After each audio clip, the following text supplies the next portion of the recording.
साथियों, मुझे बताते हुए बड़ी खुशी हो रही है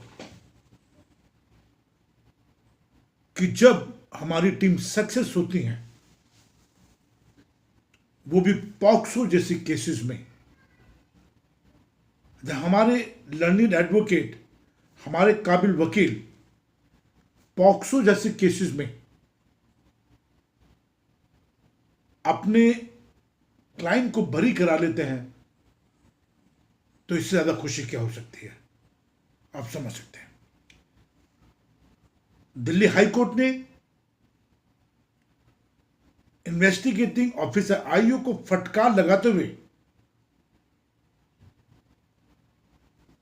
3 लोगों को rape IPC 376 2N, kidnapping IPC 363 और सेक्शंस ऑफ पॉक्सो एक्ट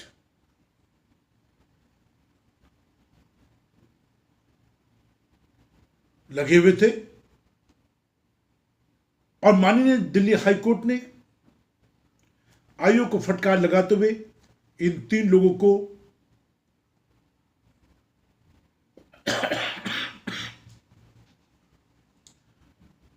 इज्जत से बरी किया। अब इसमें कमी क्या थी? इसमें एक 14 साल की लड़की, जिसको जुलाई 2019 में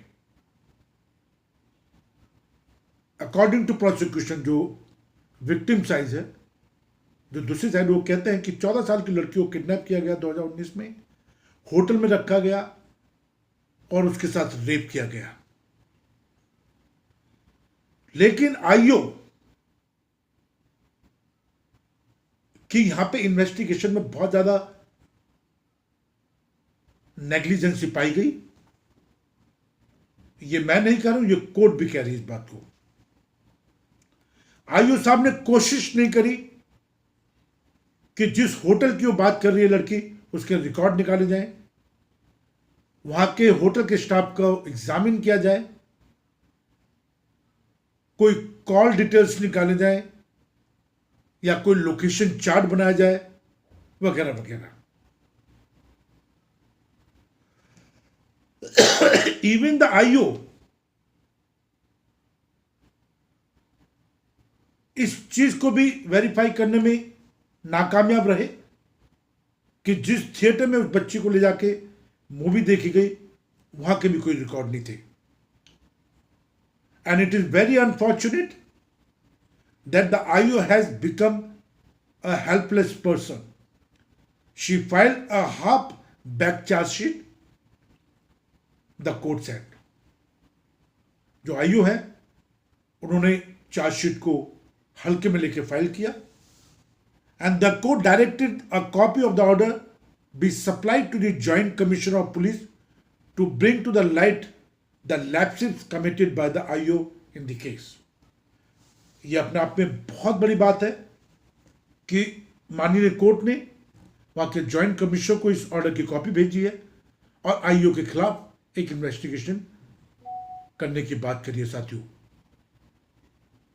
तो मैं ये बात क्यों कर रहा हूं कि जहां पे 3 लोगों को बरी कर दिया कोर्ट ने, अब यहां पे देखिए, बहुत अच्छी बात यह कि जो हमारे साथीगण हैं, जो टीम ऑफ एडवोकेट है, उन्होंने बड़ी ही सीरियस होकर इस केस को रिप्रेजेंट करा, क्लाइंट की बात को रिप्रेजेंट करा, एविडेंस के तौर पे बात करी और आईओ की जो कमियां थी उसको निकाल के माननीय कोर्ट को समझाया और कोर्ट ने उसको समझा। तो ये अपने आप में बहुत बड़ी बात है साथियों। और मैं हमेशा आपसे कहता हूं कि अपराध करने वाले या अपराध सहने वालों को ही पता होता है कि एक्चुअल में अपराध हुआ है या नहीं हुआ है। आपके आईओ साहब अगर इन्वेस्टिगेशन करते हैं, किस धाराओं के तहत वो इन्वेस्टिगेशन कर रहे हैं, किस एविडेंस पे वो काम कर रहे हैं, क्या लोकेशन पे वो पर्सनली गए हैं या नहीं गए हैं, या आपके 161 के बयान उन्होंने थाने में बैठ के लिए या आपके घर पे लिए हैं, या आपसे एक ब्लैंक शीट पे साइन कराए हैं? मेडिकल रिकॉर्ड कहां से आए हैं? विटनेसेस कौन है? कॉल रिकॉर्ड्स क्या हैं? बहुत सारी चीजें होती हैं साथियों, जब इस टाइप के गंभीर मुकदमे आपके ऊपर डाल दिए जाते हैं। और यकीन मानिए, अगर हमारी टीम इसमें कामयाब नहीं होती तो इन तीनों लोगों को कम से कम 20 साल की सजा मिलती।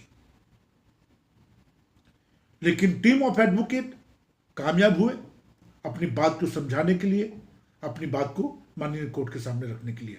मैं आपका साथी doctor Anthony Raju, advocate supreme court. और मैंने बार बार आपसे कहा है कि ये जो चैनल है ये कोई कॉमर्शियलाइज चैनल नहीं, मैं कोई पैसा कमाने के लिए नहीं बैठा हूँ।